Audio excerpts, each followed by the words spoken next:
Podcast EducaPrev, série Alma Previdenciária, com Juliane Penteado. Olá a todos e todas, sejam muito bem-vindos, muito bem-vindas. Vocês que estão aqui ou nos vendo ou nos ouvindo, seja pelo nosso canal aqui no YouTube, canal da Educação Previdenciária, ou no nosso Spotify, através do nosso podcast EducaPrev. E dando sequência à nossa série de entrevistas, eu hoje trouxe uma pessoa aqui que eu adoro, né? Eu já disse aqui para vocês que esse programa, na verdade, eu estou trazendo quem eu gosto, né? Ele não tem democracia. Então, eu estou trazendo, na verdade, esses nomes, as personalidades de pessoas que eu tenho uma admiração, respeito e também como pessoas. A ideia aqui, como vocês já sabem, é de divulgar a história de vida dessas personalidades. É por isso que a gente deu o nome de essa série de Alma Previdenciária.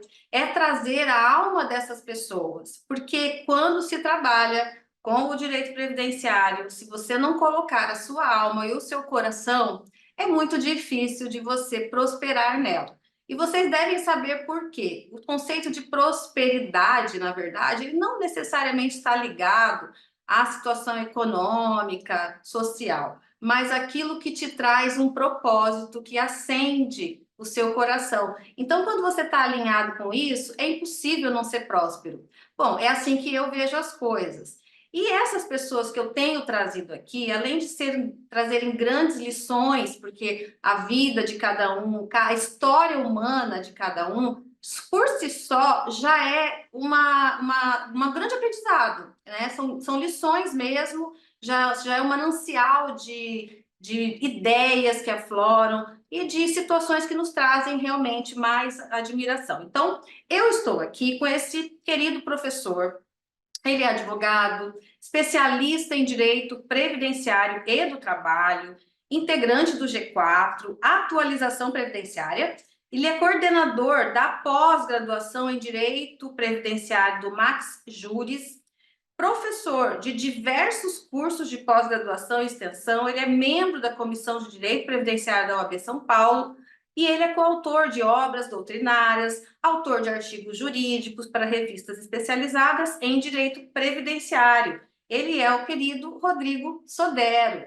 Seja muito bem-vindo, Rodrigo, aqui ao nosso espaço. Estou muito feliz que a gente tenha conseguido um horário aqui para nós batermos um papinho. Não tem como dizer não para você, viu, Ju? Fiquei muito feliz quando você entrou em contato comigo também. E na primeira brechinha da agenda, estamos aqui juntos.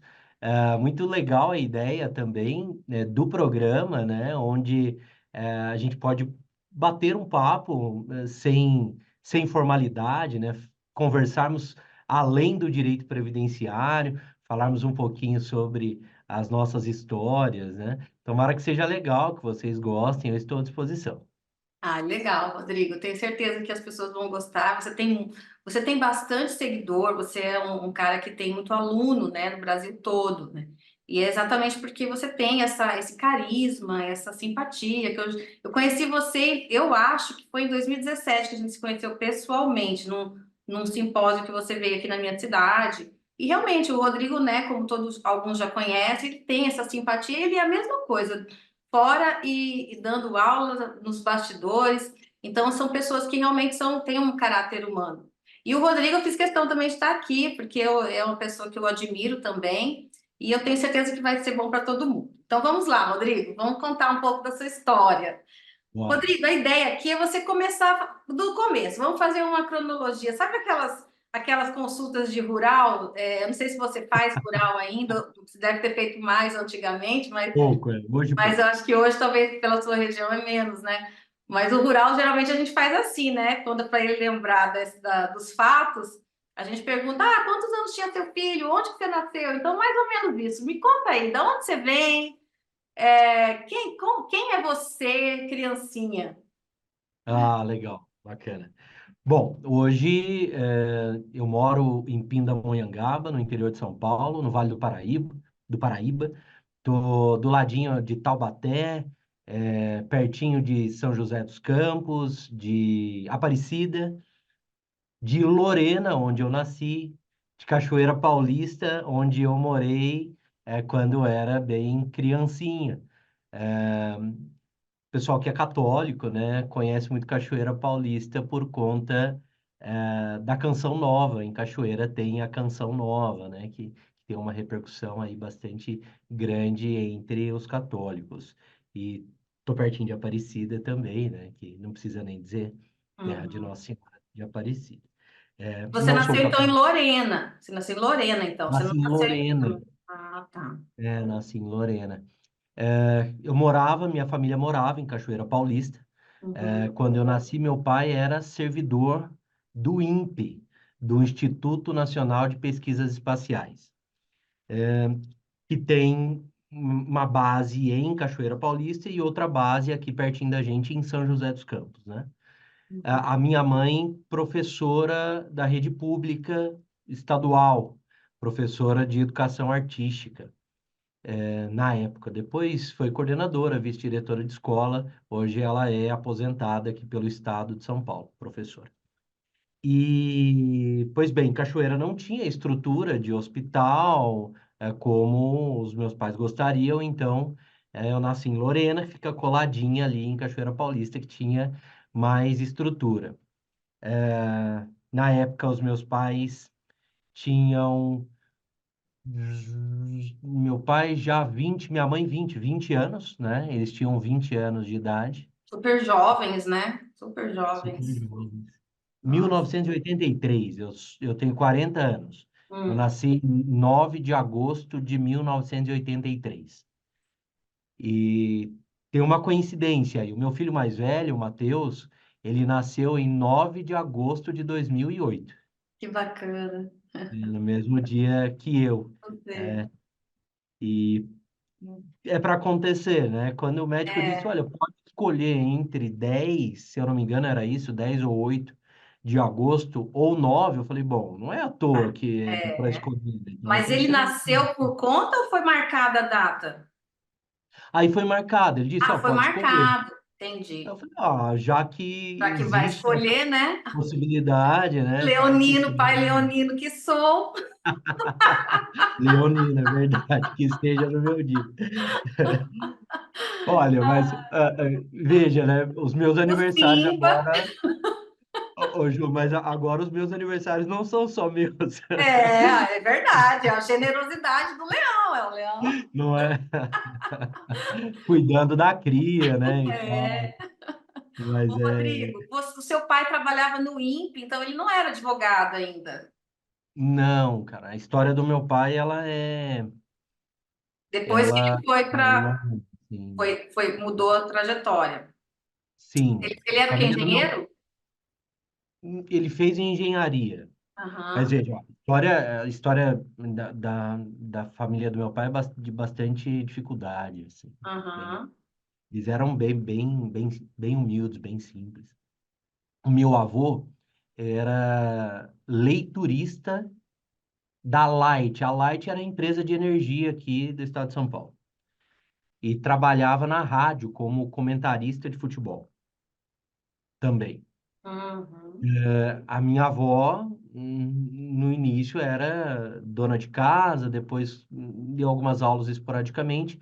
Mas o meu avô, ele era um cara muito inteligente. Eu não conheci muito, assim, mas todo mundo comenta. Gostava de filosofia e tal, acabou fazendo direito, pai do meu pai.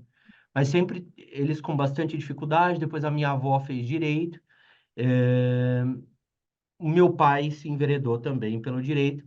Mas o meu pai eram três irmãos, né? O meu pai, meu tio Érico, meu pai é o mais velho, e meu tio Chiquinho.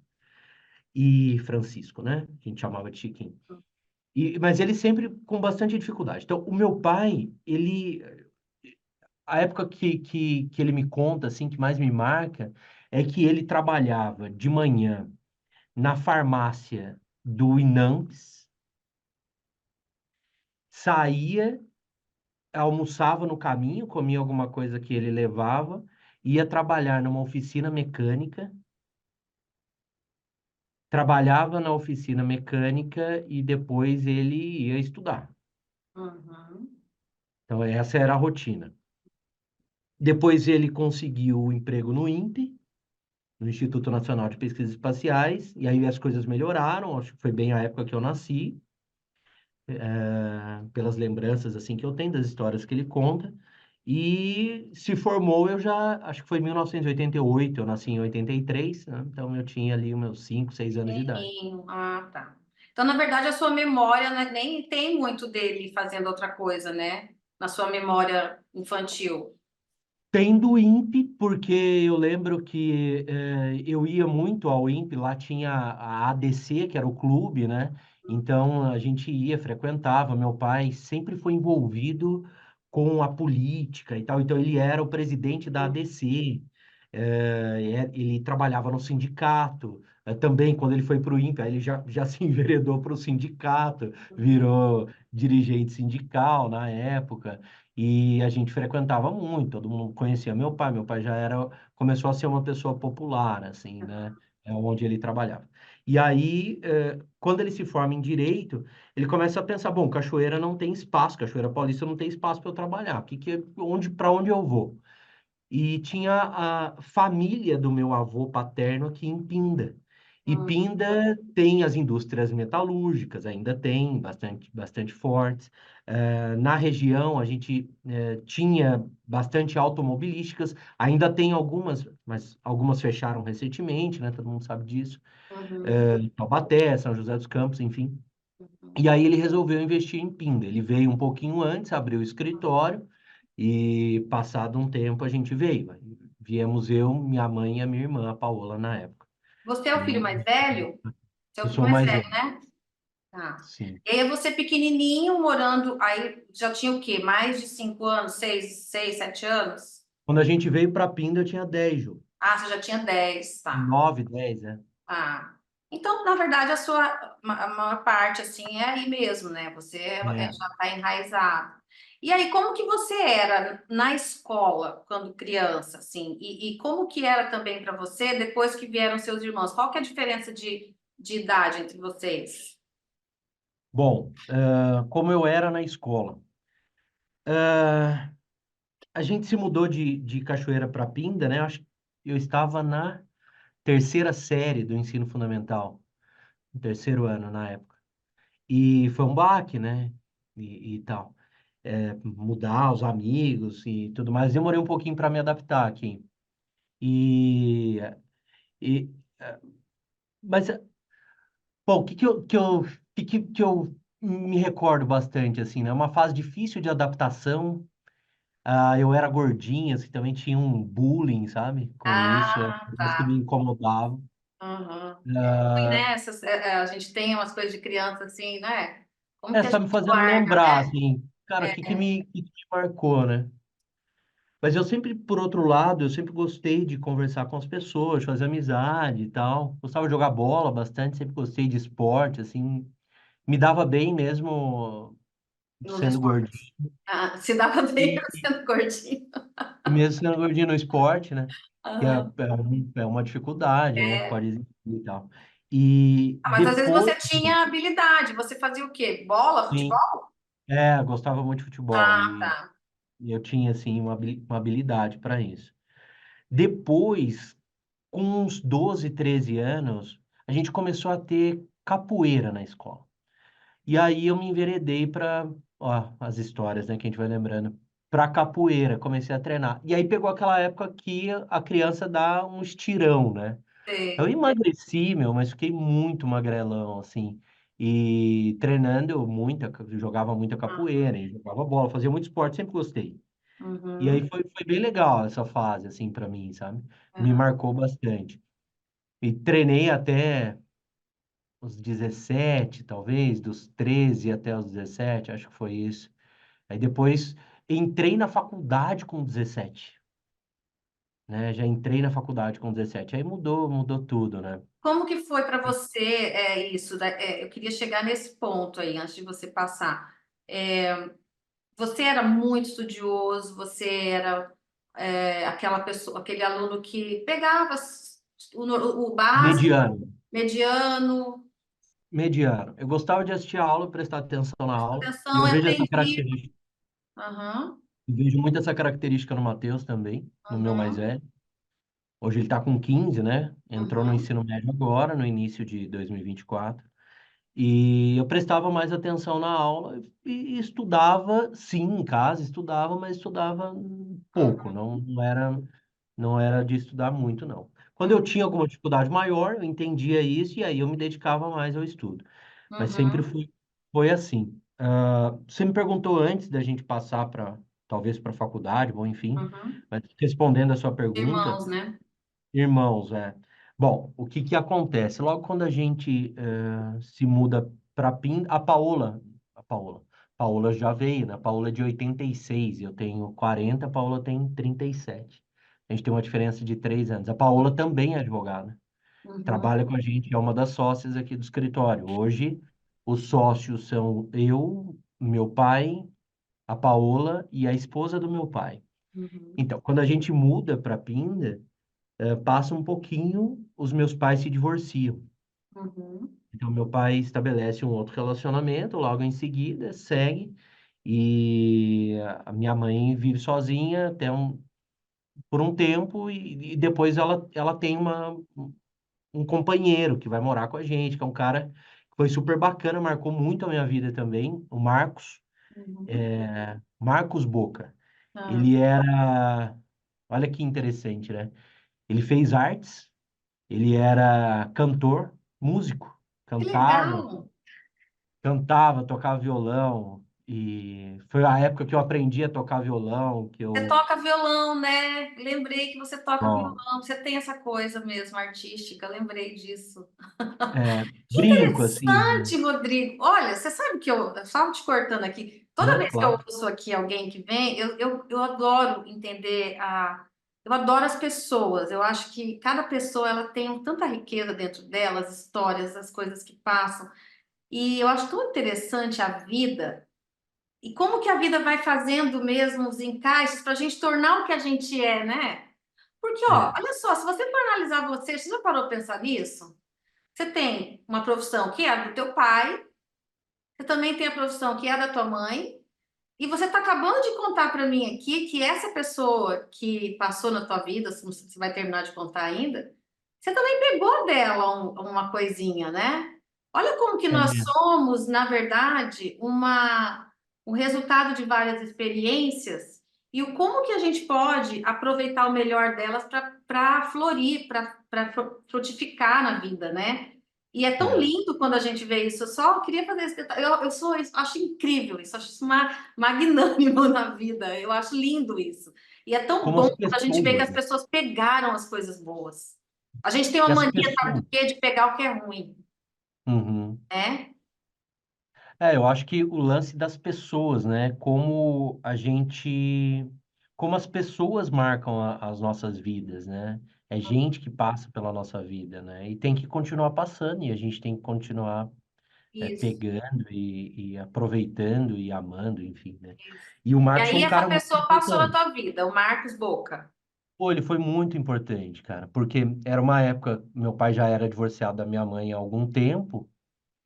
Foi logo em seguida, quando a gente se mudou para cá, que eles se divorciaram, 94, a gente mudou em 93, acho que em 94 eles se divorciaram, e acho que eu tinha uns 15 anos, e a minha mãe começou a namorar com o Marcos, e depois ele veio morar com a gente, e olha a história. Então ele era ator, músico, ele fez faculdade de artes, então ele era ator, músico e agente penitenciário. Olha que Olha. loucura, assim, né? E minha mãe conheceu ele na música, né, e tal. Aham, E então totalmente. era assim, to- é, É?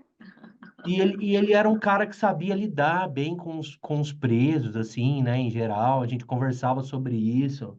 Um cara bastante humano também. Então, vem dessa veia artística, né, e tal, da área de humanas. E era muito interessante. E, bom, e ele tocava, e aí eu tinha, pô, aquele negócio de querer tocar também. Meu tio Chiquinho, o irmão do meu pai mais novo, ele brincava, tocava guitarra também e tal. E eu era fã, assim, porque ele era, sei lá, 15 anos mais velho do que eu, 1970, 13 anos mais velho que eu. Então era aquele tio, né, que Jovem. jovem, né? Cabelão e tal, roqueiro, e eu sempre gostei disso.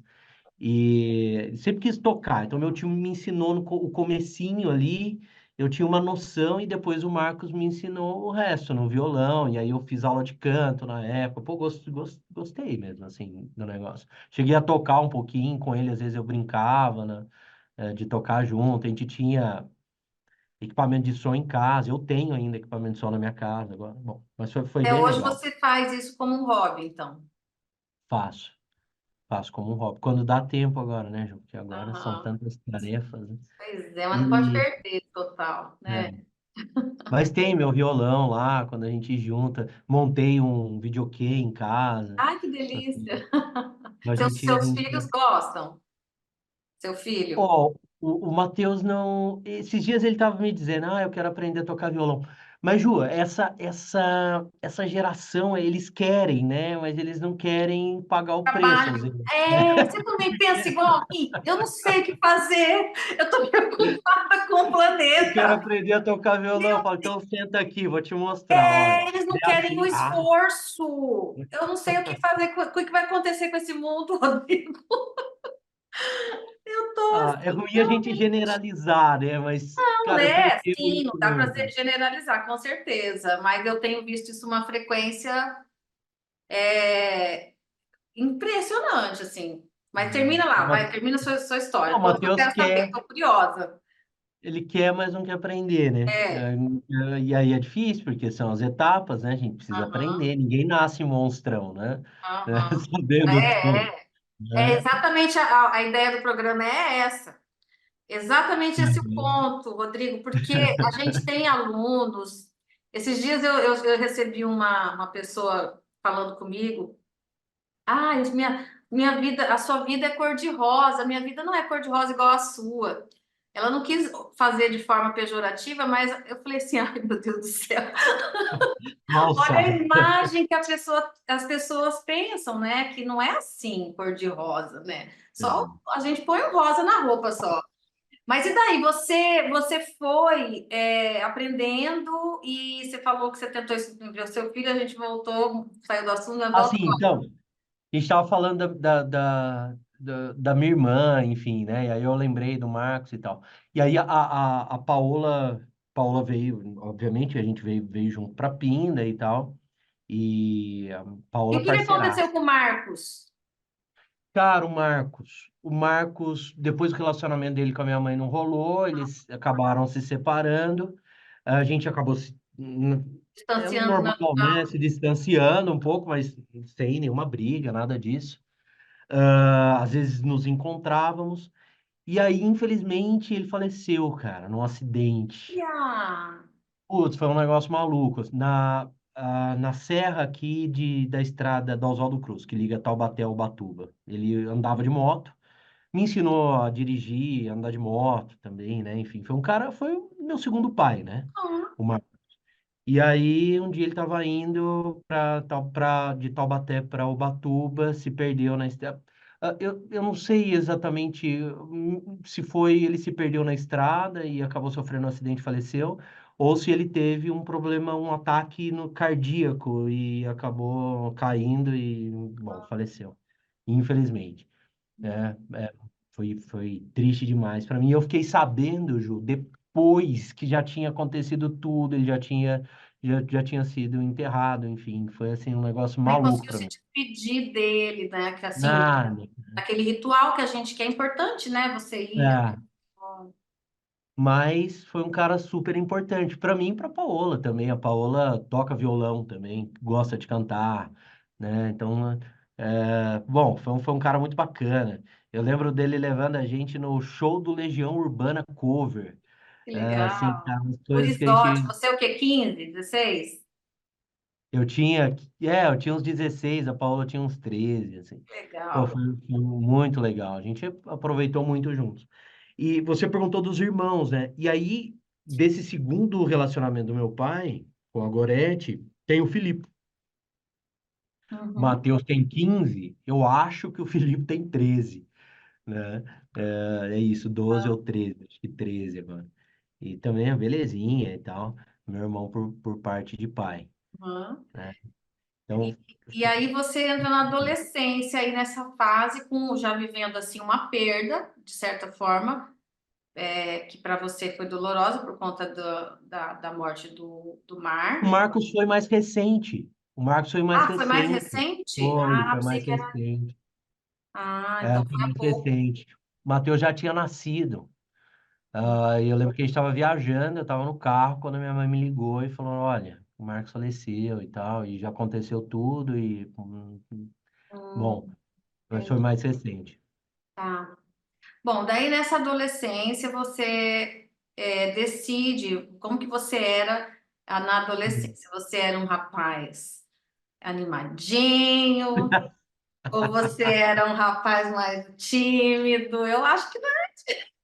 É, então, Ju, eu era animadinho, mas eu era de namorar, sabe? Sempre fui Aham. assim. Eu tive poucas fases de bagunça, assim, na minha vida, O sabe? que que você Eu sempre gostava quando você era adolescente, assim, de fazer? Vamos colocar entre os 15 aos 20 mais ou menos. Então, sempre gostei muito de esporte, como eu te disse, então sempre pratiquei, gostei de gostava de jogar bola. Tinha a questão das artes marciais lá que eu treinei a capoeira, depois eu fui treinar jiu-jitsu, cheguei a treinar um pouquinho de judô também. Sempre gostei de esporte. E namorava, né, Ju? Porque aí eu gostava de namorar, né? É, né? Bastante. Afinal de Mas contas, eu, esse topete. Você já tinha o topete, Rodrigo? o cabelo era mais de ladinho, assim, né? E tal, não tinha. O topete foi uma solução que eu fui encontrando depois para dar uma modernizada e tal, né? E eu namorava, cara, bastante, então eu sempre tive namoradas. Eu não Você era era muito. muito, muito paquerado? Você era um cara assim que as meninas davam em cima, assim? Era, Ju, Dava, né, Rodrigo? Eu é. acho que você era. Mas eu também gostava, eu Eu gostava também também. gostava, mas tá certo, É. mas é isso mesmo, gente. Tem coisa Mas eu melhor? namorava, então, tipo, minha faculdade inteira praticamente eu passei namorando, né? Uhum. Mas com a E mesma ou com mudava com assim, a cada vez com mesma, uma? com a Ah, mesma, com né? a mesma, Aí eu entendi. ficava, namorava, assim, sabe? Eu Aham. gostava de namorar. Uma coisa fixa, né? Estável. É, e eu Ah, sempre tive essa pegada, assim, sabe? De relacionamento, não de estar na bagunça, mas de conhecer alguém e tal, uhum, e ficar junto, né? uhum. E aí você resolve para a faculdade. Eu queria saber assim, Hum. você teve dúvidas de escolher direito? Porque eu vou te perguntar pelo seguinte. Na época, eu não sei como era teu pai, né? Hoje o teu pai já tem uma pessoa com uma referência, que eu, inclusive depois eu quero trazer ele aqui. Uhum, Eu fico pensando assim, porque a gente tem uma coisa, tem duas coisas quando a gente tem um pai ou uma mãe que já é conhecido ou pelo menos bem-sucedido na profissão, né? Ou a gente quer fugir daquilo, ou a gente quer e fica com aquela coisa assim, puxa, será que eu tenho que corresponder? Eu pergunto isso porque, por exemplo, a minha filha de 17 anos não quer nem estudar direito, ela foi fazer arquitetura. E o uhum. meu guri de 9 que fala assim, não, eu quero ser desenvolvedor de jogos. Porque eu acho que eles Uhum. me veem nessa loucura da vida, eles não querem nem saber de direito. Vamos ver até lá. Mas como é que foi para você? Foi fácil decidir? Foi natural decidir? Ou você teve algum conflito nessa decisão? Cara, tive, sim, claro que sim. Eu sempre fui uma pessoa de muita opinião Uhum, e eu sempre tive o incômodo de não fazer escolhas pela facilidade. Então, sempre foi um lance para mim. Não faça suas escolhas pela facilidade. Então, eu tinha medo, porque nessa época, quando eu tinha 17 anos, meu pai já era um advogado bem-sucedido. uhum, A gente vem para Pinda, logo em seguida, o meu pai começa a advogar para o sindicato dos metalúrgicos aqui. E aí é quando ele ganha notoriedade, porque o sindicato era o principal sindicato, as empresas metalúrgicas eram as mais fortes, a economia da cidade girava praticamente em torno delas, e ainda gira bastante. E aí ele ganha bastante nome, começa a trabalhar bastante, e a consequência é ganhar dinheiro. Então, quando eu estava para decidir a que faculdade eu faria, né? Que curso eu escolheria, meu pai já era um advogado bem-sucedido. Mas Uhum. a história é a seguinte: com 14 anos eu comecei a trabalhar no escritório. Porque o meu pai dizia: ó, para você ter dinheiro para sair no final de semana, precisa trabalhar para você ganhar seu dinheiro. E então, de manhã estuda, à tarde vem para o escritório. Só não vem quando tiver aula à tarde, né? Ou tinha um esporte que eu gostava. Às vezes ele me dava essa, Brecha. essa brecha, né? Pô, aí sai e vai fazer o esporte. Mas eu trabalho desde os 14 e trabalhando sempre dentro do escritório. Então, organizava os arquivos, fazia os atendimentos como secretário ali, fazia contagem de cartão de ponto, porque era o direito do trabalho, o direito previdenciário é o direito do trabalho, o direito previdenciário desde sempre. Então, ajudava, no escritório. Eu sempre acho que complementa dizer isso agora. Eu sempre tive uma sensação comigo, o Ju, de lutar contra as injustiças. Então, sempre me incomodou o lance das minorias, das pessoas menos privilegiadas. É, bom, então, era um negócio que sempre me incomodava. Por exemplo, eu tinha um amigo, meu vizinho, que era muito meu amigo quando eu era criança, o Gil, que ele é negro, ele é preto. Uhum. Eu morria de raiva de ver, às vezes, o preconceito com o Gil. Uhum. Então, eu me lembro muito bem disso. Um dia a gente na escola, sei lá, quinta, sexta série, e tinha que fazer, a gente tinha que pintar o Chico Bento e a Rosinha para festa junina, porque eu ficava lá enfeitando a escola, e eu pintei a Rosinha de preto, porque eu falei, cara, ninguém vai pintar de preto porque as pessoas estão aqui, né? Uhum. Pô, ou o Gil, Uhum. né? E aí era um negócio que me incomodava, assim, né? Bastante. Então, as pessoas sem dinheiro, as pessoas pobres, cara, por que isso? Porque uns têm muitos, os outros não têm. Então, aí eu gostava da música, né? Do lance da música, que era relacionada também às angústias sociais, assim, e tal.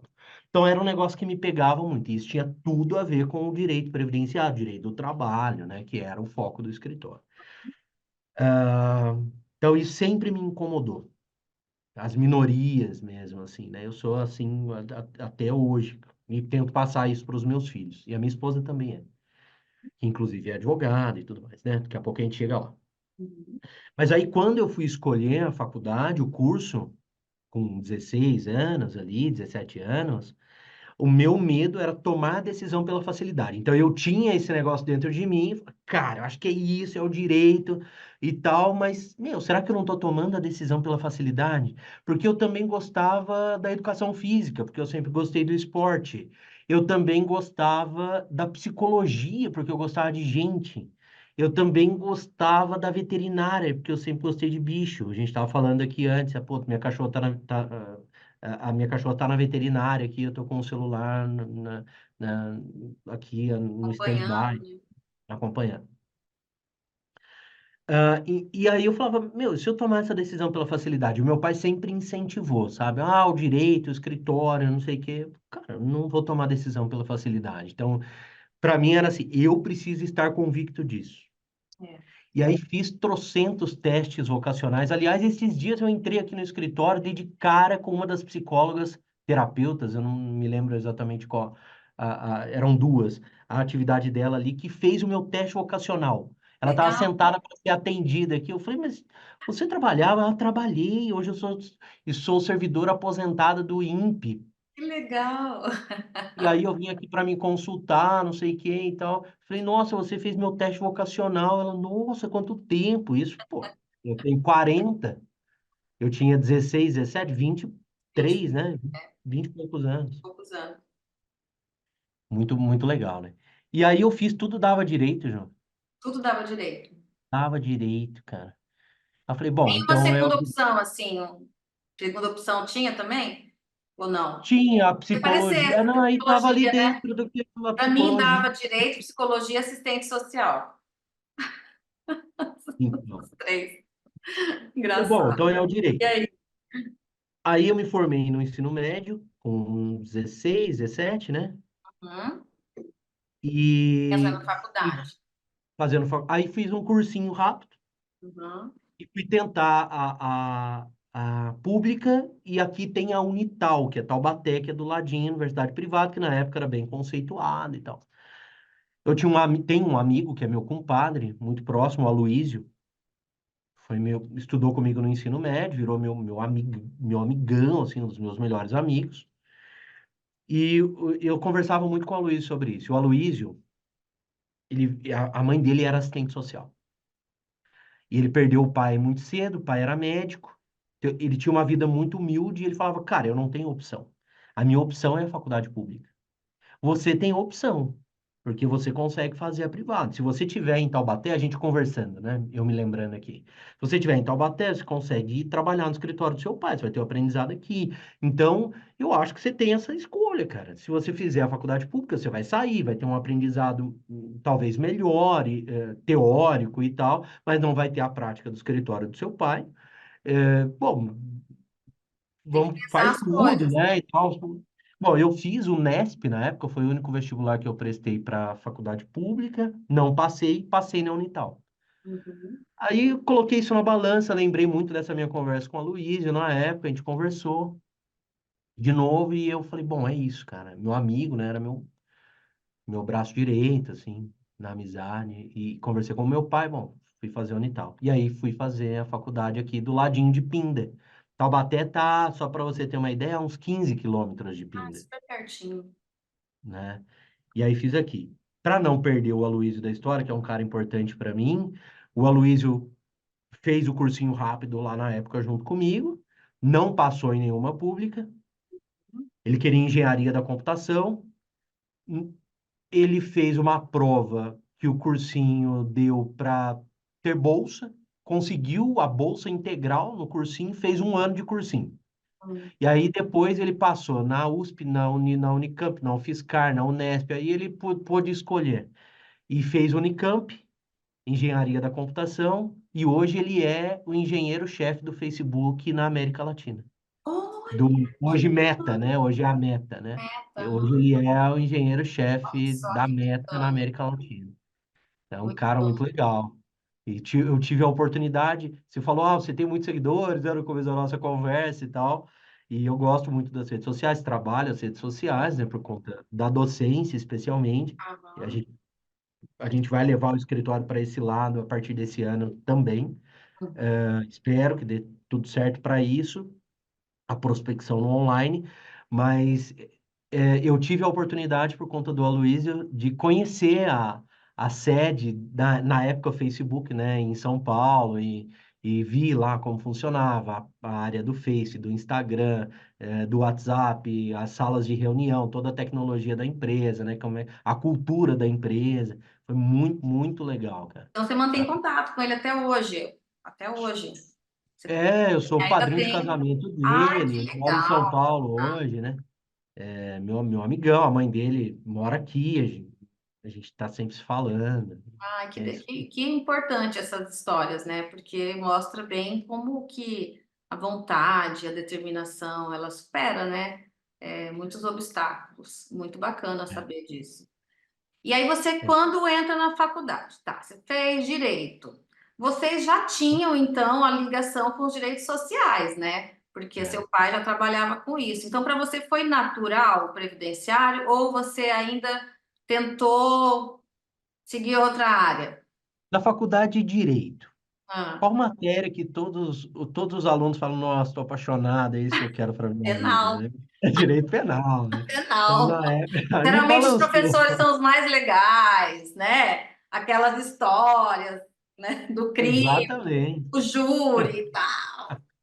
Exatamente. Aí Júri tinha. simulado, que os aparecidos gostam, os mais aparecidos adoram estar lá. É, tinha o Newton, né? A gente era o professor Newton, a gente adorava o Newton. E minha avó é advogada, né? Eu contei, minha avó paterna, e um dia eu lembro que eu levei minha avó, falei, a senhora gosta de direito penal, vai assistir uma aula do Newton lá comigo. Levei minha avó para assistir a Ai, aula junto, falei para ele, para minha avó é advogada, tô trazendo ela aqui. Então. Muito legal. Então, uma época eu pensei, falei, cara, eu vou fazer concurso para o Ministério Público, acho que é isso e tal. Mas passou rápido, assim. foi mais Ah, talvez que deu aquela coisa assim, nossa, eu vou defender ou eu vou fazer algo pelas pessoas ou não? Foi mais porque o Ministério Público você ia acusar, né? Não, então, você não não foi chegou nem muito a de fazer pensar algo muito pelas nessa hora. pessoas, não. Era Foi mais por pelo conta do direito glamour. penal. Eu achava legal, né? Ah, tá. E, bom, foi isso. Mas eu continuei trabalhando no escritório, como sempre, então desde os 14 eu trabalho aqui. Aham. E aí foi natural Aham. os direitos sociais, né? Eu posso ir já para depois que eu me formei ou ainda Pode. não? Não, pode continuar. Daí você continuou na faculdade e tal, continuou Ah, com eu os faço a trabalhos. faculdade. Vou É, contar os bastidores para tá, você. fala lá. Primeiro ano, 17 anos, na flor da idade, estudando à noite, Taubaté. Tinha um bar do lado da faculdade, chamava Lado Direito. Ah, Do lado direito da faculdade. Difícil, né? Moleque de tudo, toda né? faculdade tem, gente, um bar do lado. Não é? E era o lado direito, né? Aham, Gente, era metade aula, metade bar, né? Na flor, meninão. O pessoal brincava que era o menino da Malhação na época, né? Que tinha a Malhação, né? Na aham. nossa, então, que eu era igual os meninos da Malhação. Você imagina Ah, sim. a bagunça, Ah, né? Era boa essa, mas aí eu comecei a ficar preocupado. Falei, meu Deus. Não vai dar certo isso. Eu preciso estudar mais, preciso me dedicar, não é esse o caminho. Bom, mas passei bem no primeiro ano da faculdade, tudo certo. Era uma faculdade bastante exigente na época. Falei, vou estudar de manhã. Mudei, achei um mudou amigo, tudo. porque era o meu medo, né? Eu falei, mano, não pode, essa não pode ser a vida da faculdade, Hum. né? Aí vou me forçar a mudar. Aí achei um amigo, a gente fez uma permuta, ele foi para a noite, eu fui para amanhã no lugar dele. Aí o meu problema, chegar muito cedo na faculdade, horário, cara, que era um negócio que sempre me pegou. E eu não pensei nisso, eu achei que tá, eu vou conseguir. Somos dois. Ai. Hoje eu, Ó, a gente amadurece, a gente não tem tem com a jeito, né? disciplina, Eu mas com acordo 6h30 17 todo dia. anos, ah, E aí era um sufoco para mim. Aí eu acordava cedo, eu não rendia o dia inteiro. Mas foi um ano que eu levei assim. Aí achei alguém para fazer a permuta de volta, voltei para a noite consciente que eu precisava estudar. Aí foi. O do terceiro ao quinto ano na noite, bem alinhadinho ali, aproveitando o que tinha que aproveitar, claro, também, mas mais equilibrado, né? A maturidade, né, Ju, vai é, chegando. vai chegando uma hora, e aí você começou também a perceber, né, que você, não sei, estou deduzindo aqui, provavelmente você chegava no escritório, talvez você tenha se deparado com situações concretas, e aí você vê a responsabilidade que está em jogo Exato, por isso que o estágio tem esse lado tão importante, né? Porque você começa a entender para que você está estudando, por que você exatamente, está estudando, para qual motivo você está ali para pegar aquele título, né? E aí cai realmente exatamente. uma responsabilidade maior. E acho que a partir do terceiro ano, né, Ju, a gente também já tem aquela angústia do depois, né? E Sim. para mim, eu tentava isolar Uhum. o escritório do meu pai com a minha carreira. Então Uhum. tá, ok, tem um escritório, mas será que é no escritório que eu tenho que ficar? Então, peraí, eu preciso estar apto a trabalhar, né? E a gente sabe que não é bem assim, né? Uhum. Mas na época era um negócio que começou a me incomodar, né? Tipo, tá, e se não tivesse o meu pai? E se não tiver? Não sei. O que vai acontecer, né? Se uma hora não tiver, então eu preciso me dedicar. E aí, mas foi, né? Aí me formei. Ah, tinha a preocupação da OAB também, do exame da É, OAB. nessa época. É, e aí, inclusive, eu fiz o primeiro, eu estava na faculdade ainda. Estava estudando e fiz. Uhum, Passei na primeira fase, sem fazer cursinho, nada. Fui uhum, para a segunda fase, caiu uma contestação, fiz direito do trabalho. A peça eu acertei, mas a matéria era muito difícil para mim, uhum. na época. Direito coletivo do trabalho caiu. E eu não fui bem, É não uma coisa que na passei. faculdade não é tão aprofundado, né? Nada. Direito E coletivo. aí caiu na peça o direito coletivo, cara. E eu não fui bem. Aí no segundo exame que eu fiz, falei, ah, então primeira fase é lindo, né? Eu vou estudar para a segunda. Fiquei por uma questão, Jô. Não anulou nenhuma. Eu falei, cara, não, peraí. Aí eu já tinha me formado, né? Eu falei, não, agora foco, né? Primeira fase, segunda fase. Para o pessoal que está assistindo agora e não pegou essa nossa fase lá de trás, a gente não aproveitava a prova da primeira É, fase, porque hoje aproveita, né? Você passou na primeira fase, depois você só faz faz tudo a de segunda. novo. É, agora, antigamente não. Se você não passou na segunda fase, tinha que ler tudo de novo. Primeira e segunda. É isso mesmo. Exatamente. Começar do zero. Aí depois que eu me formei, contando a partir de então, o segundo exame que eu fiz, eu passei. Aí fui muito bem. Eu lembro que estava na estrada, voltando. Ah, então, por quê? Eu me formo, o meu pai disse para mim, olha, a gente... lembra a história do meu pai, sindicalista, do Aham. INPE, tal, tal, tal? Depois de muito tempo, aquele sindicato, que ele era dirigente sindical, contrata o nosso escritório para trabalhar lá. A gente monta um jurídico dentro do sindicato e Uhum. esse sindicato, ele é o nosso principal cliente até hoje. Nossa, que bacana. Que Cliente legal. fixo, eu digo. Uhum. Então, ele é o nosso principal cliente até hoje. A gente tem o jurídico desse sindicato, Sindicato dos Servidores Públicos Federais na área de Ciência e Tecnologia do Vale do Paraíba. Então, pega o pessoal do INPE e do CTA. INPE, né? E do CTA. CTA é o Comando Geral de Tecnologia Aeroespacial, fica em São José. Bom, e aí a gente já tinha a conta do sindicato, SINDCT, né? A sigla. A gente já tinha a conta do SINDCT. Aí eu me formo, meu pai diz, ó, SINDCT lá em São José dos Campos, eu preciso de um advogado lá da minha confiança para ajudar o outro advogado que está lá, que é o Carlos. Você não quer ir? Aí, Ju, eu já estava numa fase que o meu namoro daquela época não estava muito bom, eu estava me formando, falei, bom, eu acho que é isso que eu tenho que escolher, até como um teste, será que as coisas vão durar aqui? Eu vou ter outras oportunidades vou ter oportunidade de conhecer outro trabalho, outras pessoas, será que vai ser isso, né? Então eu falei, bom, é isso, cara, Desafio, né? desafio, que eu sempre gostei, Gosta, né? morar sozinho, vou. Aí fui morar sozinho em São José e trabalhar nesse sindicato. Hum. E lá era direito administrativo, servidor público, muito processo administrativo disciplinar, as gratificações, aposentadoria especial do servidor, que era o tema da época, isso era 2006. Não tinha Tinha essa mandado coisa. de injunção 721, Ah, não tinha súmula vinculante 33, tinha nada disso. A gente estava desbravando a aposentadoria especial no serviço público e muita gente ali trabalhando em atividade especial. Então, o sindicato fez um trabalho junto ao INPE e ao CTA para que fossem feitos os laudos. Não tinha LTCAT, então, para ter os laudos, para embasar os PPPs, para a gente fazer os pedidos. E perdia, né? A gente só perdia, a gente só tinha decisões ruins, né? Acho que a gente não perdeu nenhum. Mas porque depois veio o mandado de injunção 721 do Supremo, reconhecendo a possibilidade da aplicação analógica da legislação do regime geral ao regime próprio, até que viesse regulamentação da matéria. Depois veio a súmula vinculante 33, aí muda o jogo, né? Aí a gente começou a ganhar.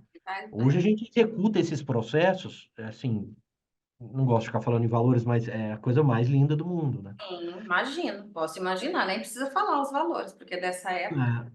E são servidores com mestrado, doutorado, pós-doutorado, então que eles têm remuneração bastante Remunerações alta. boas, é. E a gente trabalha, e agora o Supremo julgou, né? O tema é o 1019, salvo o melhor juízo, É, o da 1019. integralidade, né? E a Mas gente ainda sempre está lá, né? Não transitou em julgado. julgou. É, eu não sei se tem ED, mas Acho que não transitou em reconheceu, né? julgado ainda. Bom, enfim, mas a gente já ganhava antes do 1019, a integralidade e a paridade. E então, assim, bem legal, né? Bom, enfim.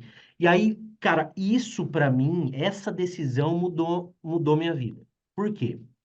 Eu saí do sindicato, eu saí do escritório de Pinda, fui pro sindicato, eu aprendi a morar, a viver sozinho, a morar sozinho, todos os desafios de morar sozinho, a angústia de estar longe da família, embora estivesse perto, mas eu não ia vir para Pinda à toa. Então eu me forçava também a ficar. São José e Pinda dá uns 50 minutos, mais ou menos. Hum. Ah, Tudo pertinho, né? Isso que é o bom daí, assim, dessa região. é, No estado, você vai para uma cidade, você pega 300 quilômetros. hum. Isso é tudo longe. E aí? Na, na época, o Carlos Gouveia, que é professor de Direito Previdenciário também, ele era o advogado. O Carlos começou no escritório, né? Então ele foi estagiário lá do meu pai, depois foi advogado lá. Quando eu cheguei, ele era advogado. Uhum, E a gente fez uma amizade muito forte na época. E o meu pai já dava aula, meu pai lecionava. uhum. E meu pai queria alguém para ajudá-lo. E o Carlos era um cara que meu pai queria dar oportunidade. O Carlos era um cara com vontade. Então meu pai começou a dar oportunidades para o Carlos dar aula. E o Carlos começou a me levar para dar aula com ele em São Paulo. Na época era o Legale curso jurídico. Então eles começaram a dar cursos de direito previdenciário, depois, em resumo, montaram uma pós e eu comecei a lecionar junto com ele. Então eu era assistente do Carlos. Uhum. O Carlos, eu estava em São José. Aí o Carlos saía para dar aula em São Paulo 5 horas da tarde, eu saía junto com ele. Eu ficava lá de assistente. E aí eu via ele dando aula, eu estudava, e aí o direito previdenciário, que já era algo que eu tinha uma base, eu comecei a aprender mais, e pintou a oportunidade de lecionar.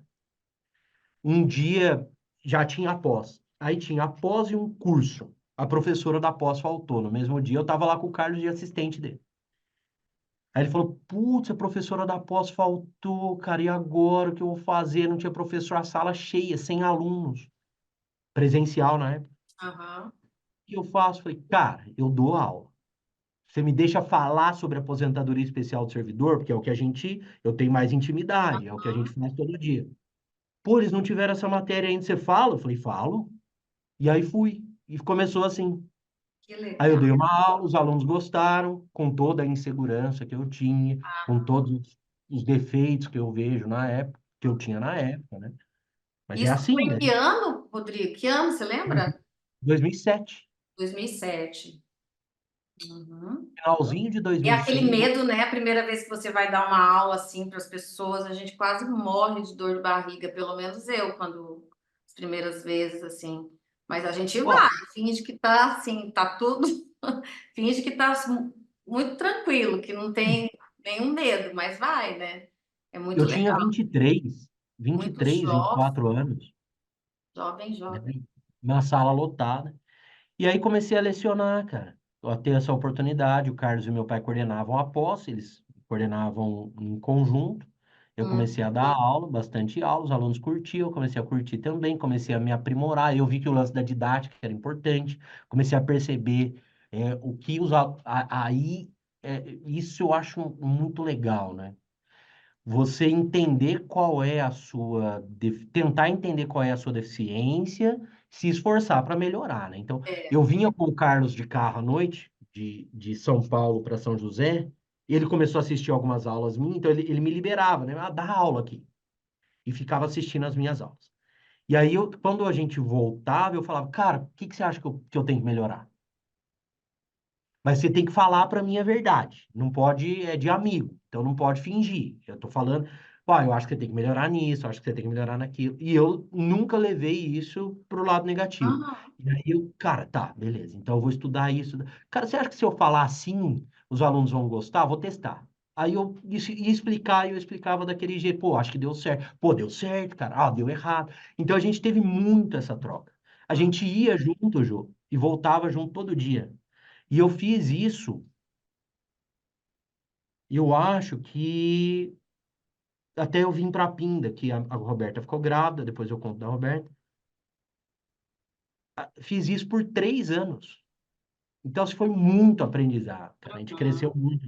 E é muito bom isso que você falou, Rodrigo, de perguntar para alguém que você confia, se receber essa crítica construtiva mesmo, né? Porque o que que eu vejo, às vezes, é muito bom quando você tem alguém que você pode perguntar, me fala, o que que tá ruim? Preciso melhorar? Eu também sou assim, eu acho que prefiro que me diga. Eu prefiro que me diga, que me fale, ó, que não tá bom, aqui você precisa melhorar isso. E a gente tem que lidar com essas questões de uma maneira mais madura na vida. Hoje eu acho que o ser humano, eu falo que todo mundo precisa mesmo de uma terapia, para não se melindrar muito com as coisas. Eu não estou dizendo aqui de coisas tóxicas, né? Claro, aquela pessoa que gosta de ficar apontando o erro porque ela quer te diminuir ou quer, sei lá, te atingir de alguma forma. Mas geralmente, se você tem pessoas, mestres, mentores, professores, eu acho muito importante perguntar, pedir para ver o que está errado e os alunos que estiverem assistindo aqui também ou nos ouvindo, eu acho que tem que ver isso como um aprimoramento e não como apontar a falha, porque o professor, o mestre, o orientador, ele vai dizer, ó, aqui você tem que melhorar isso, aqui você tem que mudar isso. Dentro, às vezes, numa equipe de escritório, que você tem colaboradores que você precisa rever. Não, isso aqui você tem que rever, isso aqui não tá bom assim. E isso não tem que trazer para a pessoa que recebe como uma crítica no sentido de diminuí-la como profissional, mas pelo contrário, é a busca de aprimoramento do profissional. E eu acho que a gente precisa trabalhar mais isso nas relações de trabalho mesmo, sabe? Eu vejo que isso está meio se perdendo, aquela coisa de, ai, fiquei ofendido, fiquei não sei o quê. É um pouco cansativo isso, né? De as pessoas que se ofendem com essas pontuações, na minha visão. É. E é uma busca constante de aprendizado, né? Então, pô, eu aprendo até hoje, demais, todo dia, isso com relação à didática, o que dá certo, o que dá errado. E com relação ao próprio direito, né, Ju? A gente estuda Muda, demais. Às vezes a nossa. pessoa nos vê falando sobre determinado tema e fala, nossa, como é que sabe? Porque estuda um monte. E não sabe tudo ainda. E quanto mais a gente estuda, mais a gente vê que a gente é ignorante, no bom sentido, que tem espaço para aprender, que tem mais aprofundamento possível, né? E é um Sendo aprendizado constante. professor, e mais ainda, né, Rodrigo, sendo Oh, professor. demais, demais, demais. E, bom, enfim. E assim que começa a minha carreira dando aula, né, lecionando na docência, na pós-graduação lá do Legale e tal. Então, você nem tinha E passado por graduação ainda, né? Você já não, não começou passei. direto na Nunca dei pós. aula, né? Nunca dei Uhum, aula nunca dei aula na graduação. Aí eu tinha uns cursos de extensão uhum. e era um negócio maluco, né? Hoje em dia não é mais assim, mas o Legale, o que que aconteceu? O Legale fica no centro de São Paulo, na Consolação com a São Luís, Rua da Consolação 65. O preço, o valor de investimento sempre baixíssimo. A ideia do Dr. Edson, que era o diretor do Legale na época, era democratizar o direito. Então, Ju, eram as pessoas mais humildes que estavam lá. As salas eram lotadas. A gente dava aula todo dia da semana, praticamente, e a sala sempre com 100, 150 alunos, de segunda, terça, quarta, quinta e sábado. Era assim uma loucura. Cara, e nisso, você disse, voltando lá ao lance dos seguidores, não sei, cara, a gente deu aula para milhares de pessoas. Porque Eu era fiz a conta, transmitido, né? Era transmitido a aula presencial, transmitido. Uma época não era, e aí depois eles veio o online. E aí falou, pô, a gente tem aqui um negócio maior ainda, vamos fazer o online com a transmissão da aula ao vivo. Aí, com a transmissão da aula ao vivo, a coisa arrebentou, né? Aí, eu lembro que eu abri um MBA, e esse eu coordenei, né? Porque tem uma história aí no meio do caminho, que depois eu vou coordenar o legal, enfim. E esse MBA, ele marcou minha volta, porque eu tive um tempo fora do Legale. Foi um MBA de Direito do Trabalho com Previdenciário, que, se eu não me engano, tinham 8.000 alunos. Nossa. Assim, foi um negócio de louco, né? E com essa ideia da democratização do ensino. Então, eram valores baixos, eles ganhavam na quantidade, né, de alunos. Claro que é empresa, né? Então, Claro. tem lucro, né? Lucro. Então, visa o lucro. Não tem A como gente não ser. Mas foi muito legal, foi uma época muito bacana. Eu sou muito saudosista com o presencial Ah, é. É bom. lá, porque assim, a gente abraçava as pessoas levavam os processos, a gente debatia os processos. Era uma loucura, assim, era muito legal. A gente ia almoçar, os alunos iam junto, e é Muita muita gente. gente, Então você conheceu muita gente nessa fase também, né? De todo lugar. muita gente, muita gente. Foi muito legal Imagino, mesmo. posso imaginar. E aí a coisa foi caminhando e você acabou coordenando depois, né? O Legale. Mas nesse. O Carlos abre a empresa dele, né? Uhum, Ele abriu a empresa dele, a jurídica, foi um momento de transição, ele sai do Legale, o Legale me chama para coordenar, né? Uma transição sempre é, angustiante, assim, né? O cara já não era mais advogado do escritório e tal. Então, para mim, foi uma época difícil, assim, também, quando ele saiu, e depois ele abriu o curso dele, eu tive a oportunidade de voltar. E era legal o lance do Legale, assim, eu gostava muito, pô, é uma oportunidade, vou voltar, mas putz, era difícil, porque é uma relação pessoal que a gente tinha, assim, que, né, quando ele uhum, saiu do escritório ficou estremecido, e aí, cara, mas é um cara que eu devo muito a ele, a gente não tem a mesma amizade de antes, a gente nos fala, assim, praticamente, né, esse tempos atrás a gente trocou uma mensagem e tal, mas é um cara muito importante para mim, foi muito importante para mim, é importante para mim, né, ele sabe disso. E aí eu volto. E aí eu volto como coordenador. E, cara, foi uma época que a gente explodiu, legal. Mas assim, explodiu. A gente tinha muitos alunos. A gente ia eu trouxe um monte de professor bacana também, assim, muita gente de categoria que foi dar aula no Legal. Então veio com constância nas pós, assim. Veio Adriane Bramante, Jane Berwanger, veio assim uma galera de primeira. Então todo mundo que eu via ali que era fera, pô, vamos pro Legal, uhum, né? E vamos dar aula para essa turma com aquele valor de investimento lá embaixo, uhum. né? Então, assim, foi sensacional. E aí surge, na época, o Sérgio Geromes, né, com bastante destaque. Ele já dava aula lá, mas ele ganha bastante destaque. Vira, na época, um cara que foi meu braço direito lá no Legale. Bom, surge um monte de gente boa. A Maura Feliciano.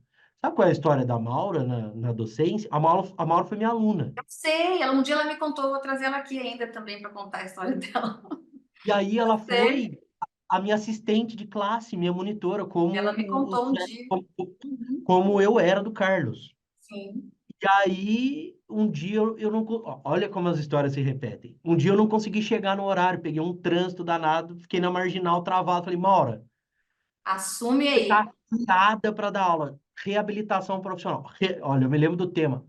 Você vai dar aula de reabilitação. Topa, até eu chegar. Se você não tiver terminado ainda, na hora que eu chegar, eu vou sentar como aluno, você continua. Se precisar de uma força, eu tô junto. Vamos, vamos. Aí ela começou a dar aula. Foi, Um cara. Depois. susto, né? E vai, né, gente? E vai. Você vê como as Daí foi surgindo. oportunidades vêm. Ela poderia ter falado assim: ah, não, Rodrigo, eu não estou preparada, né? E aí perde a oportunidade, porque quando que você vai poder, quando que você confia de novo? Ah, não vou nem pedir, porque ela não vai dar conta, né? Tem uma frase, né, assim, que diz isso, né? Que o segredo é começar antes de estar pronto. Porque você nunca está pronto. Exatamente, exatamente. Olha, na verdade, Rodrigo, a gente nunca está 100% pronto, não Não, é? Se a gente for esperar estar pronto, a gente não sai do lugar. E é isso que a gente tem que tirar, assim, de lição com a maturidade que não tem a ver com a idade. Todo podcast que eu gravo aqui, a gente chega nesse é, ponto e eu falo que não tem a ver com a idade. não, Maturidade tem a ver com a sua procura pelo autoconhecimento. Às vezes você pode ter 30 anos, ser mais maduro que uma pessoa de 80. Então eu acho que a gente nunca está pronto. A gente está sempre sim, em construção e melhorando, melhorando, melhorando, né? sim. E aí, nessa história, a Maurinha começou, aí você começou também a ampliar, e a coisa foi explodindo, você foi alcançando vários outros Mais lugares. gente ainda, uma notoriedade mais legal ainda, assim, né? Nessa época eu já participava, antes de assumir a coordenação do Legale, dos principais eventos de previdenciário, assim, que a gente tinha, né? E ainda tem, os congressos dos institutos mais relevantes, né? Destaco o IBDP aqui, que, pô, para mim é um mega congresso, assim, né? Tipo, mas hoje tem o IAPE também em São Paulo, bem legal, né? Enfim.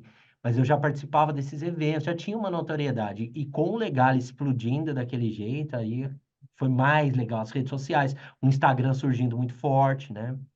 As aulas online, então você ganha destaque no Brasil inteiro. É outra pegada. E foi muito bom. E eu fiquei lá até até a pandemia, 2020. Uhum, Ah, daí a gente teve uma alteração na direção, as novas condições não eram interessantes para mim, a gente negociou, tentou negociar, mas não rolou. Eu saí. Na época, eu tive a oportunidade de coordenar junto com o professor João Batista Lázari e com a Ana Paula a pós do IEPREV. Fiquei lá por um tempo. Ah, o professor João Batista Lázari, que era uma honra para mim, né, estar ao lado dele. Porque quando eu começo lá atrás, Ju, a estudar mais o direito previdenciário, pô, agora eu vou lecionar, preciso aprofundar e tal. O livro que era referência para mim era o Manual de Direito Previdenciário do professor João Batista Lázari e do professor Carlos Alberto Pereira de Castro. uhum. Então, quando eu recebo, e aí já conheci o professor Lázari por conta dos eventos que eu participava, mas quando eu recebo, tenho a Convite, oportunidade, né, de coordenar após ao lado dele, pô, para mim foi muito legal, né? posso Então, imaginar. pô, eu lembro da gente fazendo a abertura de pós-graduação, ele e com o ministro do STJ, assim, pô, é muito legal, né? Cara é bacana, tem um gabarito Sim. muito legal, né? Assim, uma grande referência para todo mundo, né? Depois, eu saio do IEPREV, pinta a oportunidade de ir para a área G4. Uhum. Os meninos do G4. Desenvolvendo o G4, na época o Márcio Hartz indo para um projeto solo, né? E aí o Rubim, que era mais meu comparsa, assim, né? Mais chegado. Já conheci o Anderson e o Alexandre, mas o Rubim, eu tinha uma afinidade com ele, porque eu gosto muito de processo também, e a gente tem uma pegada de aula parecida, assim, né? Então, a Sim. gente sempre trocava ideia. E aí o Rubim me liga, pô, cara, tô com uma situação aqui, quero conversar com você. E aí me contou, falei, pô, preciso pensar, porque quando eu saio do IEPREV, né, não rola mais coordenar lá e tal, ah, eu penso em encabeçar um projeto solo. Uhum. Ah, joia, eu tenho meu público, vou pensar num projeto solo. E aí vem o convite do G4, não tem como falar não, né? O Rubinho, Ah, o eles cara... são, vocês todos são uma graça. O Rubim já esteve aqui comigo, agora é Ah, você, é? ainda falta o Alexandre e o Anderson. O Alexandre Então, a gente vai fazer ainda em breve e daqui a pouco eu já marco com o Anderson. Todos têm que estar aqui. o Eu Rubinho, adoro, cara... o trabalho de vocês é excepcional, de verdade. Ah, E você tem tudo a ver com esse grupo. Realmente, você tem tudo a ver com eles. Como que vocês têm uma sincronia, né, de não é de ideias, porque às vezes há divergência. divergência, né? Você não precisa concordar em tudo, mas há uma sincronia no ideal. É o É, que eu sinto ali de vocês. é. E o Rubinho é um cara, para mim, um dos grandes, um dos maiores ali, do processo civil aplicado ao direito previdenciário, né? É. Doutor em processo civil, conhece muito a realidade do direito previdenciário, um cara que tem uma mente brilhante, Uhum. o Inteligentíssimo, inteligentíssimo. O gentíssimo. Alexandre, o cara que eu sempre admirei, já tinha sido presidente do IBDP, o cara presidente da Comissão de Direito Previdenciário da OAB do Rio Grande do Sul, que, pô, admiro demais também a galera do Sul, sempre à frente com relação aos direitos sociais, ao direito previdenciário. O Anderson com a questão do direito das famílias, né? Um cara muito bacana, também amigo pra caramba. E a gente conversou e eu, cara, acho que é isso. Conversei com a minha esposa, falei, eu acho que é uma fase que eu tenho que Achei viver e o eu meu trabalho cantinho, nisso. um outro cantinho para mim. E quem sabe um projeto solo no futuro, mas agora é Também isso. pode, nada impede, né? E Mas fui, ótimo, muito bom. e, pô, cara, muito legal. E pintou a oportunidade de coordenar o Max também, que é de um pessoal de Goiânia, um grande amigo meu também, o Rodrigo. Ele é dono do ProOrder em Goiânia, que é um curso presencial, que é o maior curso presencial jurídico de Goiânia, com OAB, com pós-graduação, digo, cursinho para OAB, né, para o exame da ordem, pós-graduação. E aí ele abriu o braço online, que foi o Max Juris, que é o Max Juris. E aí eu fui coordenar para ele.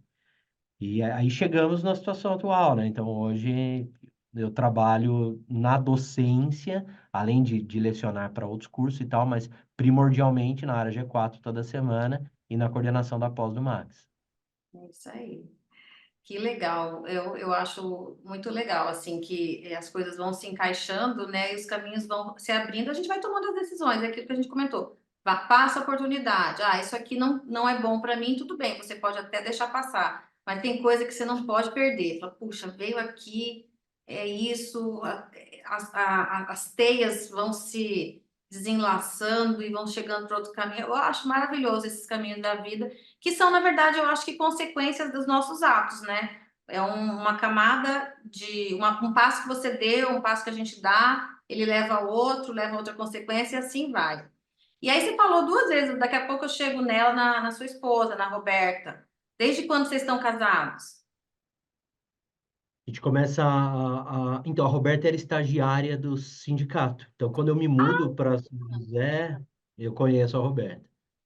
E aí, bom, a gente começa a sair junto entre amigos, assim, e tal. Pinta um interesse parte de mim e a gente começa a namorar e tal. E isso foi em 2007.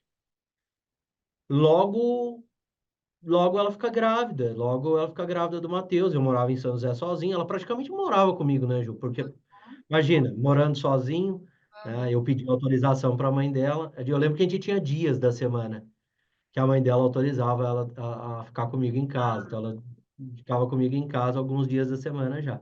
E aí a gente vai viajar para Porto Seguro, primeira viagem de casal, assim, para mais distante, né, e tal. Roberta nunca tinha andado de avião. Aham. E a Ela gente ainda é vai para estagiária, ela ainda era estagiária, estudante. ainda está estagiária do sindicato e tal, e eu morando em São José. E aí ela começou a passar mal na viagem. E eu, putz, grena, né? Meu? Primeira viagem passando mal.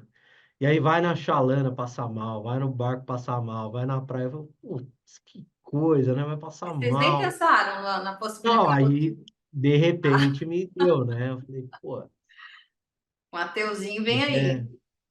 Aí tinha uma farmácia na frente do hotel, comprei o teste, batata.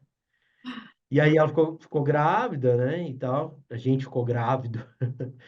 E voltamos, contamos para as famílias e tal, e a gente já estava com a intenção de morar junto e tudo mais. Pô, agora é a hora.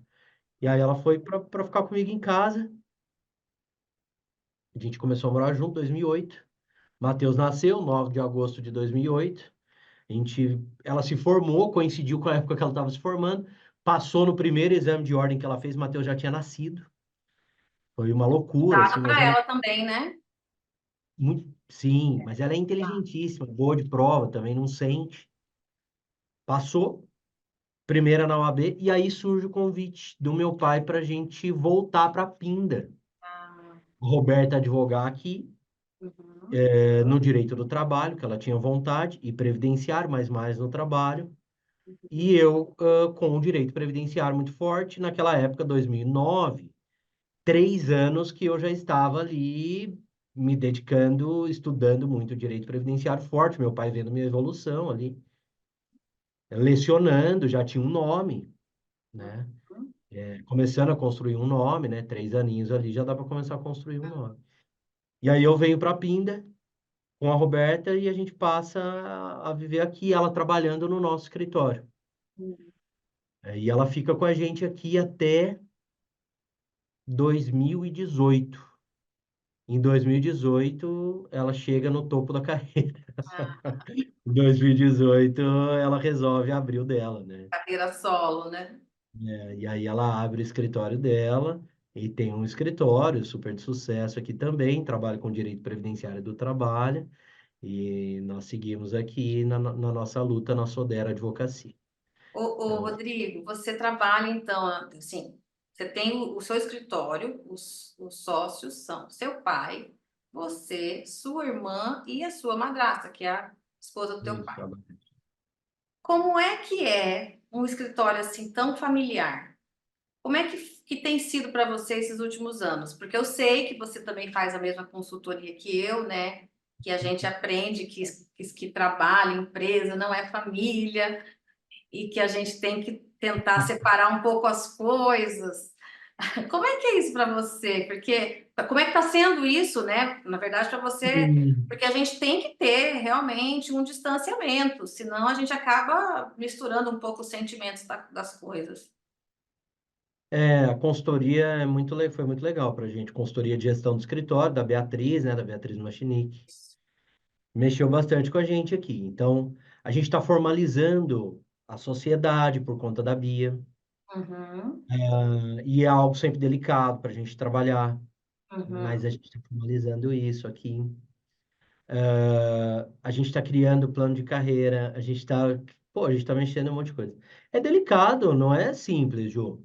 Não É é? delicado. Por outro lado, um monte de gente competente junto, muita Muita gente gente competente. boa, Então, é bom para isso, por isso também. né? Eu Uhum, gosto da Bia, gosto muito da Bia, né? Mas uhum. a gente adapta aqui as coisas. Por exemplo, numa das reuniões, Ela ela é é. muito, né, direta, assim, a impressão que eu tenho, né, muito Caxias. Ela é. E aí a Bia falou, "Ó, dentro do escritório não é pai, não é Pai, não. filho, é doutor Sodero, assim, eu tentei uma época, mas não dá. Então, para mim é pai mesmo, não tem jeito. Quando tá na frente dos outros, aí eu tento, É, daí consegue, né? né?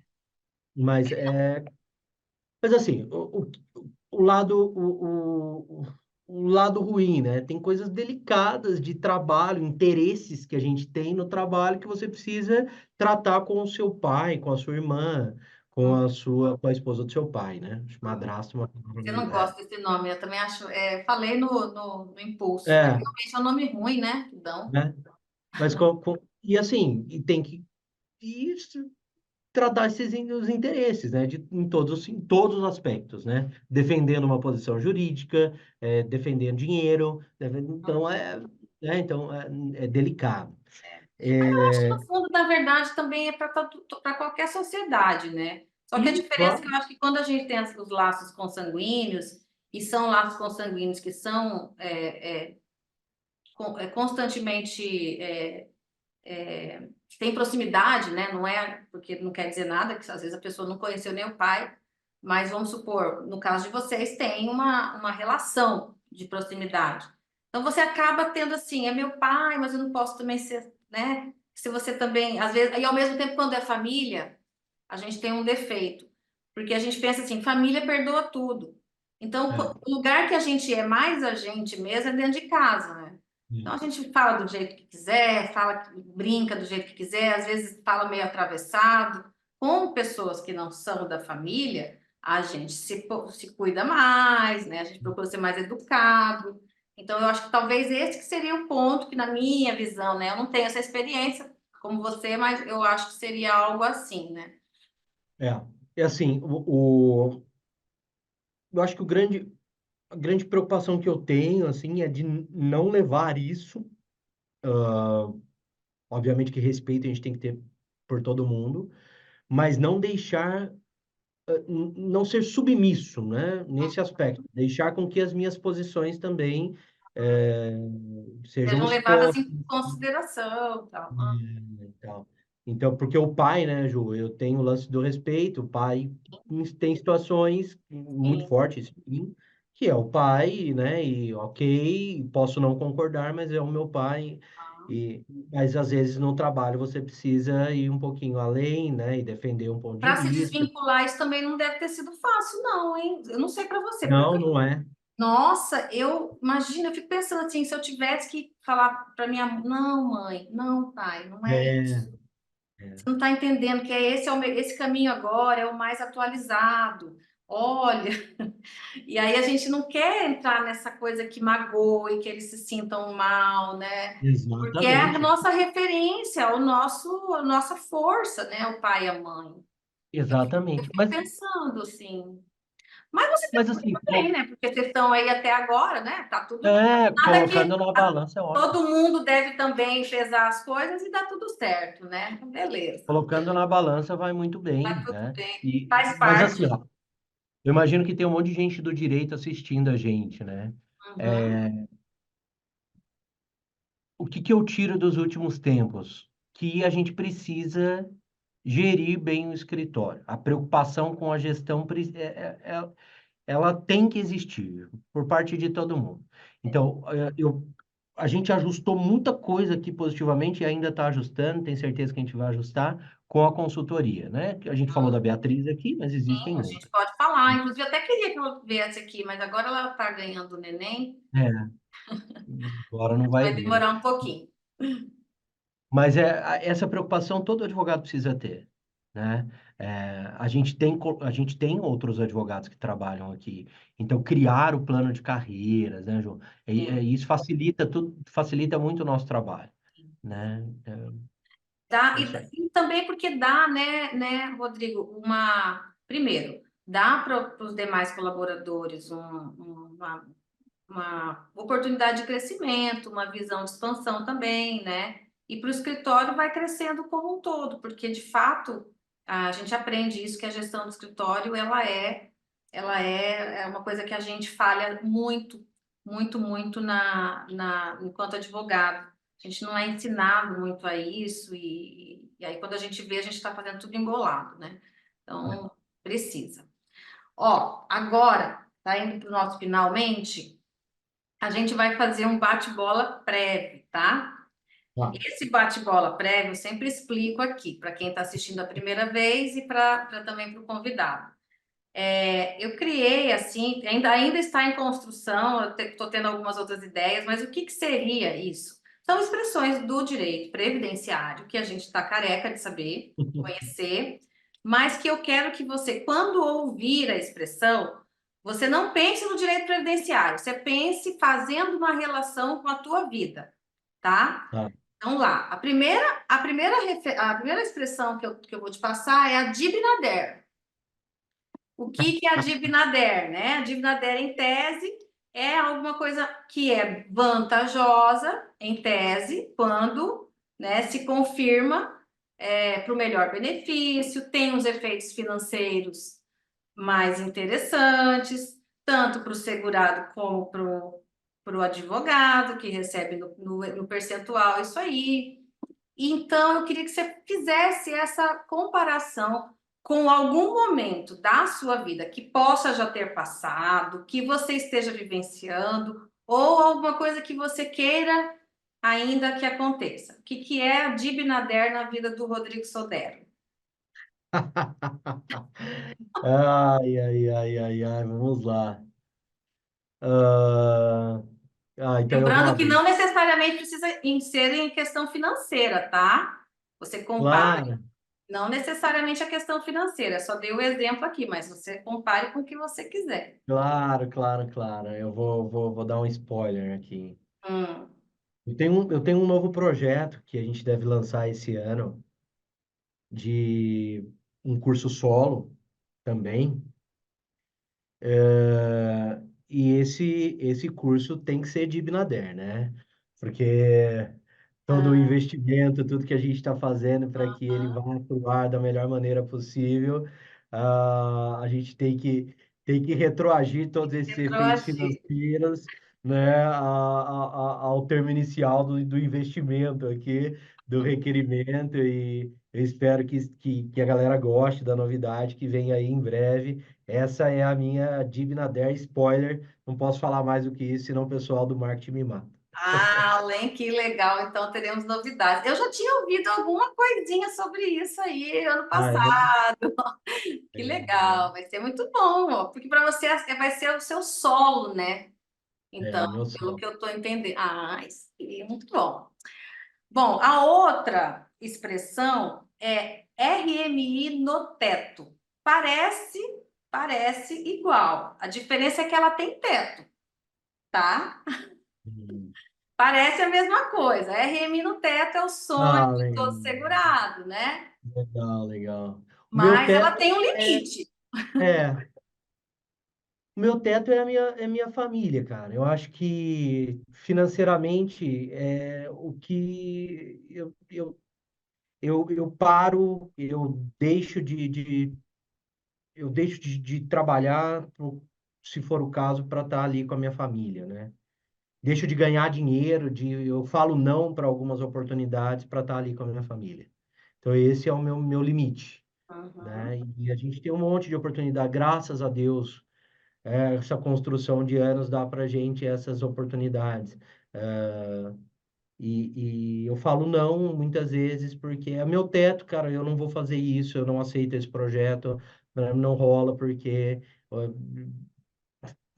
eu sei que eu ganharia mais, que isso me daria dinheiro, me daria talvez mais visibilidade do que eu tenho, mas meu limite aqui é a minha família. E a gente não falou, né? Mas eu tenho, A gente não falou do Bento, aquela eu tenho o Bento, gostosura. né? Bento nasceu 15 de setembro de 2022. Então, Bentinho tá aí com um ano e pouco. A gente está no comecinho de 2024, né? Fevereiro, gravando aqui. E, pô, Bento é a coisa mais linda do mundo. Entrou na escolinha agora. Pô, 14 anos depois, né? Diferença de idade do Matheus com o Bento é de 14 anos. É outra Como é que foi a pegada, né? chegada dele? Eu ia perguntar, acabou passando. Como é que foi a chegada dele na família depois de tanto tempo? Com uma outra maturidade? E pro Matheus, como foi?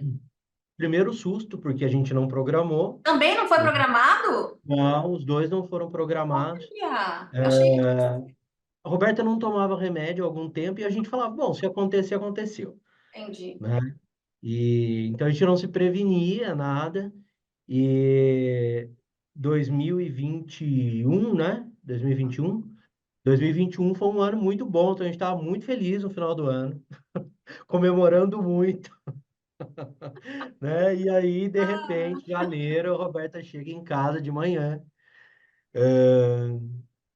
e diz: Olha, eu acho que eu estou grávida. Eu, como você acha que está grávida? Chorando. Como assim? Não, eu tô com o teste. Você não acha, então você está grávida, vem aqui e tal. É um E como susto, vai deve ser um susto. ser? Um desespero. Como vai ser tipo, ótimo, cara, calma e tal. E a gente curtiu um monte, assim, no fim Aham. das contas, né? Aí o Bento chegou super bem, de saúde, a Roberta bem também. A gente está aproveitando, é outra fase de vida, né? Quando o Matheus nasceu, a minha preocupação, assim, me deu uma loucura, que era, cara, eu preciso ganhar dinheiro. Ganhar dinheiro para sustentar todo Ganhar mundo. dinheiro, como é que faz? Né? Se sem dinheiro não vai, que vai ser desse menino, né? E a Roberta, coitada da carreira, como é que ela vai fazer? Não sei o quê, então agora sou eu.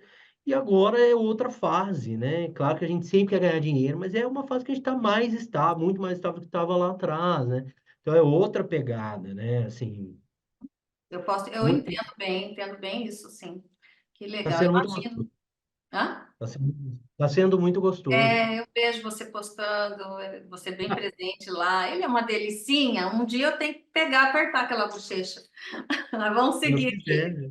Ó, Essa pergunta é para saber. O meu INSS, ele é um sistema que às vezes costuma travar, né? E aí a gente não consegue dar sequência, você está lá tentando fazer um requerimento e o negócio não roda. Quando é que o Rodrigo Sodero tem o seu INSS trava? Quando é que para você o seu INSS trava? Caramba, hein? É difícil, difícil. Olha, vamos lá. Tava conversando com meu pai hoje sobre isso, né? Ahn, eu tento ser uma pessoa de posição e segura no que eu faço. Eu tomo decisões, assim, então é difícil para mim travar, sabe? De Aham, verdade, difícil para mim travar.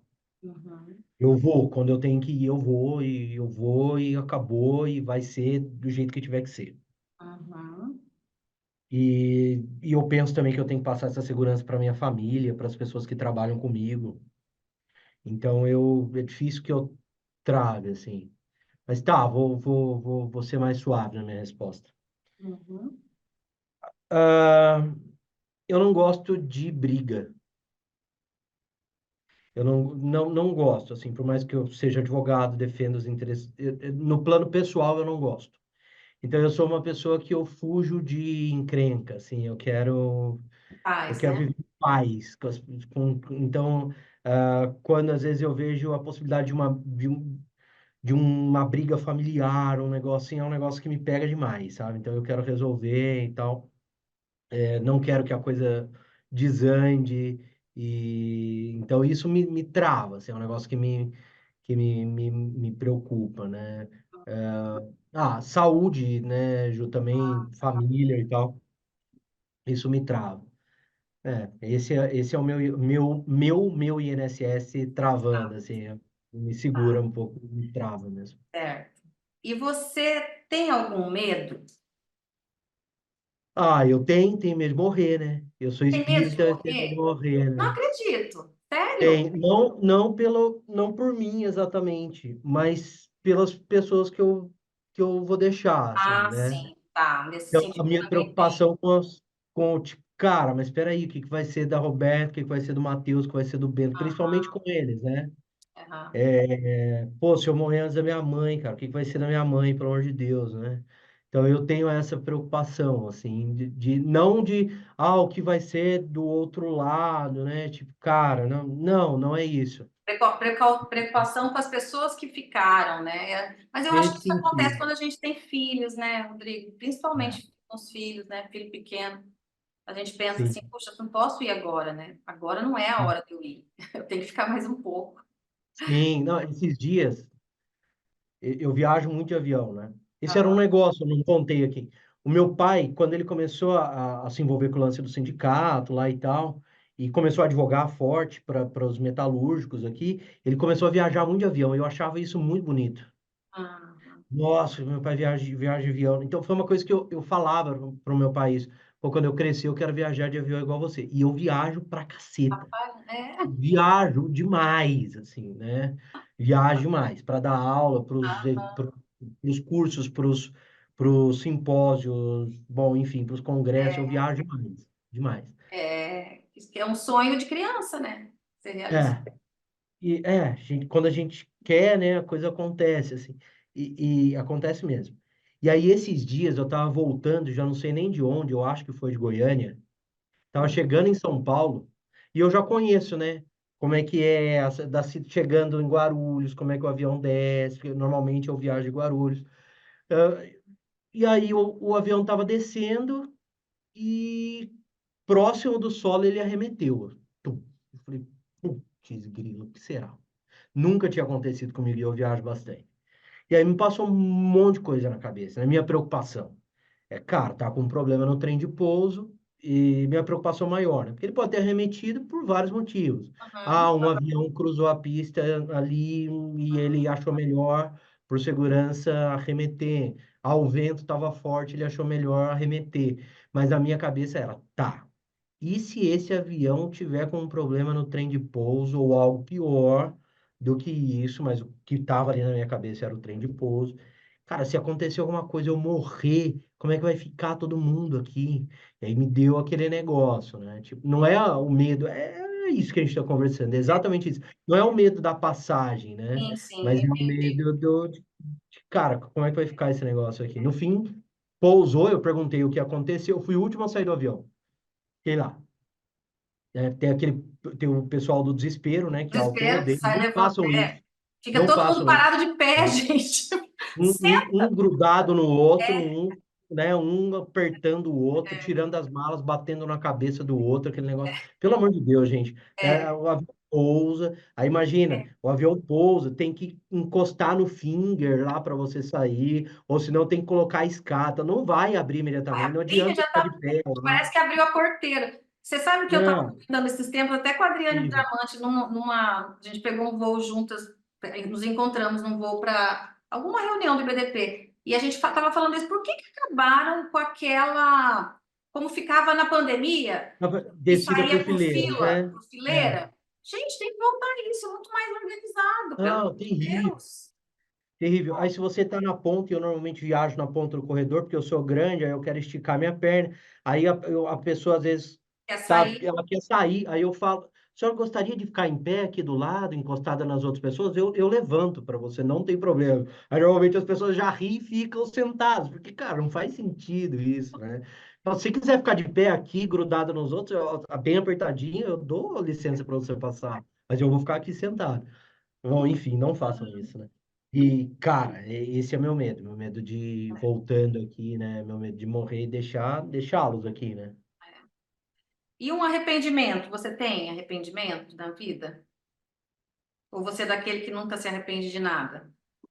Ah, eu acho que a gente se arrepende de um monte de coisa, não tem essa de não se arrepender, né? É difícil falar de uma coisa, pô, mas a gente se arrepende de atitudes pessoais, de, às vezes, de posições que a gente tem que tomar no trabalho. Aham. Ah, a gente se arrepende, é difícil citar uma coisa. Eu não sou desses, tipo, fiz, tá feito e pronto, acabou. Não, não, cara. E quando eu tenho a oportunidade, se eu acho que eu agi mal com alguém, eu tenho comigo, não tem dificuldade alguma de falar. Eu também. Sabe? Ó, cara, desculpa, Desculpas, eu né? acho que não era, putz, né? Eu acho que eu podia ter feito diferente, mas não fiz na hora, não me veio. Eu pensei nisso, não rolou e, cara, foi mal, né? A gente Mas não é não era a minha perfeito, intenção, né? né? Então eu acho que rola, assim, arrependimento e é É. normal. Bom, e agora você me diz aí, como que você se define, Rodrigo? Quem é o Rodrigo Sodero? Ah, pô, eu acho que eu sou um cara sincero, um cara honesto, que gosta de gente, que gosta de ajudar as pessoas. É, que o cara que ama os outros, que não tem dificuldade de expressar o quanto ama os outros, assim. É, um cara que acredita que a vida não é só isso aqui, que continua, falei que sou espírita, e que a gente precisa dar o melhor aqui, que é uma passagem, e eu sei que a gente tem as nossas limitações, faz parte do jogo, é assim que funciona, mas que a gente tem que dar o melhor. Então, acho que eu sou esse cara que tenta dar o melhor sempre. Isso aí, tá conseguindo, tá conseguindo. Ô, cara, tenta. Ai, Rodrigo, olha, muito bom ouvir essa história, ouvir você falar.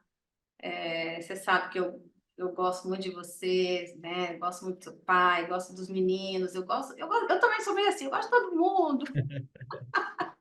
Não, brincadeira, eu não gosto de todo mundo, porque senão não fica sem, Eu né? também não gosto de todo Não mundo, gosto de assim. todo mundo, não. Eu me dou bem com muitas pessoas, eu me dou bem com praticamente todo mundo. Eu sei lidar com todas as pessoas, mas eu não gosto de todo mundo, é diferente, né? É. Mas eu Eu gosto fui, muito dessas pessoas que estão aí ao meu redor, de vocês que estão vindo aqui, realmente eu gosto mesmo, tá? eu achava que era possível, assim, a gente ter uma boa relação. Uma época eu achei, assim, com todo mundo, né? Mas tem gente que faz mal pra gente, cara. E aí Exato, não dá. não tem por que a gente estar ali. Então, assim, eu não sou um cara que deseja o mal para os outros, assim, de forma alguma. Mas eu também me dou o direito de não conviver com as pessoas que me fizeram mal e não consertaram isso, né? Não procurar, porque também, como a gente disse aqui, erros acontecem, e, né, e a pessoa tem a oportunidade de chegar lá e falar, pô, cara, foi mal aqui, mas se isso não aconteceu, pelo menos até esse momento, pô, legal, cara, né, não quero Não, e conviver. outra, às vezes a pessoa até poderia, pode até acontecer de ter tido um erro com você, alguma coisa assim, mas não é só isso, sabe? Às vezes aquela pessoa não é mais confiável. Então É, você não tem como manter, né, aquela e a velha história, relação, uma relação de proximidade, ir para é sua isso. casa, de sentar no bar junto, né? Mas você pode manter, uma boa convivência caso isso seja necessário. Cordialidade, né? Cordialidade, com educação, Bem, com respeito, porque isso é a uhum, base de uma sociedade, no mínimo de uma pessoa madura, né, e um ser humano que sim. vive em sociedade. E a gente, como espírita, principalmente, a gente sabe que a gente não pode alimentar, né, a gente não deve, né, alimentar esses sentimentos ruins, porque faz mal para a gente mesmo, né? Ah, Mas, de fato, ninguém, a gente não tem como gostar de todo mundo. Agora, não. existem essas pessoas que a gente gosta, né? De cara, né? De cara, você é uma pessoa assim, o Rubinho. Tem tantas pessoas que passaram aqui que a gente gosta de cara, porque emite essa coisa boa, né? Verdadeira, essa boa intenção. Claro que todos temos defeitos, eu tenho alguns, mas Entendo. todos nós temos, tá? E assim, a nossa proposta aqui também, Rodrigo, é você trazer uma música, né? Se eu Ah, é. soubesse, se eu lembrasse, se eu tivesse lembrado que você toca violão, eu ia pedir para você tocar. Mas agora, em cima da hora, não deu. Você escolheu uma música. Qual que é a música que você escolheu para representar aqui esse episódio com você? Pô, eu gosto de um monte de música, né? Meu pai, quando a gente era criança, morava em Cachoeira ainda, tinha um quarto na nossa casa que era o quarto de música. Ah, Meu pai colocava a gente para ouvir música. A minha bisavó era pianista. Então a gente sempre gostou muito de música em casa. Então, imagina que meu pai fechava a gente no quarto, a gente estava lembrando disso esses dias. Ligava a música e apagava as luzes, e a gente ficava deitado no chão ouvindo música no escuro. olha, que exercício perfeito isso, hein? Cara, a gente fazia isso Importante isso. muito criança, assim, com, sei lá, 6, 7 anos de idade. Eu, né? Paola mais pequenininha ainda. E então eu sempre tive esse negócio com a música. Eu falei do Marcos aqui, que eu toco violão, etc, etc, etc. Mas meu pai começou isso com a gente. Uhum, E eu sempre gostei de MPB. Então meu pai me apresentou João Bosco, Djavan, depois mais pra frente, né, Maria Rita. Pô, eu sempre gostei de MPB, né? E eu escolhi uma música do Djavan. uhum. Porque eu gosto muito do Djavan. Djavan fez aniversário, aliás, esses dias atrás, acho que fez Ah, 75 anos, né? fez. E essa música é do ano que eu nasci, cara, 1983, se eu não me engano. É mesmo. E mais uma homenagem à MPB e ao Djavan, porque eu gosto muito, cara. Eu gosto demais, assim, né? E a música chama Seduzir. Tem E ela é algum muito. trecho que você quer lembrar? Tem o trecho. O refrão dela é muito legal. Eu até separei aqui para não errar o refrão, claro, porque eu sou perfeccionista. Essa é uma característica minha, né? E o refrão dela diz assim: vou andar, vou voar para ver o mundo, nem que eu bebesse o mar, encheria o que eu tenho de fundo. Essa ideia de, né, eu vou andar, eu vou voar para ver o mundo, e nem que eu bebesse o mar, eu encheria o que eu tenho de fundo. Então, eu nunca estou satisfeito, né? Eu estou sempre correndo atrás dos meus desafios, eu vou atrás dos meus desafios, de cumprir meus desafios da melhor forma possível, mas eu nunca vou estar satisfeito, eu sempre vou querer mais, ajudar mais gente, dar o meu melhor, né, ser uma melhor pessoa e por aí vai. Essa música é muito legal e o refrão dela diz isso, né, a minha interpretação. Que lindo, Rodrigo. Achei perfeito. Achei que combinou bem. Muito obrigada de coração, assim, por você ter dedicado essas horinhas aqui conosco. Eu sei que é difícil encaixar a agenda, a gente também estava com dificuldade, né? Eu e você aqui também na nossa loucura da advocacia, que a gente gosta, né? E eu sei que você precisou encaixar um horário precioso para você. Eu quero te agradecer imensamente. Eu espero que muitas pessoas assistam e ouçam essa sua entrevista, esse episódio, para que todos percebam o quanto é importante a gente lutar pelos nossos sonhos. E eu gosto muito de trazer pessoas com diversas histórias para que todos nós lembremos que é possível a gente conseguir aquilo que a gente busca. Eu acho que a gente às vezes para no caminho, claro, não estou dizendo aqui que isso que é igual para todo mundo, nós vivemos Exato. uma vida em um país com uma diversidade social assombrosa, né? Claro, dentro de uma situação média, mediana, que nós tivemos, graças a Deus, acesso, né? Diferente de uma pessoa que não tem, que aí é uma exceção da exceção quando ela atinge. Então, deixando isso bem claro para que a gente não lembre disso, esqueçamos das desigualdades, até porque é uma coisa que até nos une muito no entendimento, né? Mas eu sei que a gente precisa lembrar que a vontade de fazer coisas e aquilo que a gente tem na nossa essência de criança pode se tornar realidade. Só que a gente só não pode esquecer de acreditar na gente mesmo. Eu acho que Isso é aí. isso. E as pessoas que vêm aqui estão provando isso para mim com as suas histórias, porque cada um lembra do que falou na infância, do que pensava na infância e acabou se tornando, de um jeito ou de outro, aquilo que, de certa forma, projetou ali no seu íntimo, no seu espírito. É Então, isso aí. muito obrigada. Receba aqui o meu carinho, o meu abraço. Um beijo para você, para os seus filhos, para sua esposa, para sua família linda. Manda um abração no teu pai também, fala que eu quero ele aqui. E para você que ficou até aqui, até agora, meu eterno agradecimento para quem ouviu e para quem assistiu. E até uma próxima. Tchau, tchau. Valeu, gente. Obrigado, Ju. Até a próxima. Até a próxima.